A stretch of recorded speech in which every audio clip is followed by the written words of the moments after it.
ایک پڑھی لکھی عورت کی شادی جب ایسے گھرانے میں ہو جاتی ہے جو تعلیم کے میدان میں ذرا ہلکے ہوتے ہیں اور باقی میدانوں میں وہ بڑے تیز ہوتے ہیں، تو اس عورت کی تمام اچھائی جو ہے، پازیٹیوٹی جو ہے، وہ ایک نیگیٹو طریقے کا رخ اختیار کر لیتی ہے۔ اس کی تمام اچھائیاں جو ہیں وہ برائیوں میں چلی جاتی ہیں، کیونکہ وہ جس گھر میں گئی ہے، وہ جس پلیٹ فارم پر گئی ہے، وہاں پہ رہنے والے لوگ بالکل امپاورمنٹ کا لفظ سننا پسند نہیں کرتے، اور وہ اپنے دماغ میں یہ بات برداشت نہیں کر سکتے کہ ان کے گھر کی جو بہو ہے وہ ایک نہایت پڑھی لکھی، آرگنائزڈ،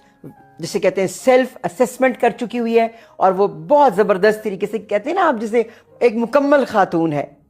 وہ ہضم نہیں ہو سکتی ایک ان پڑھ جاہل گھرانے میں، جہاں پر جا کے اس کی بڑی بےزتی ہوتی ہے، اینڈ بہت ہی خراب ہوتا ہے اس عورت کا۔ وہ ایسے گھر میں جاتی ہے جہاں کا ماحول بالکل اور ہے، تو آپ سمجھیے کہ وہ یقین کریں اس کی حیثیت کسی بھی طریقے ایک میڈ سے بھی کم ہو جاتی ہے۔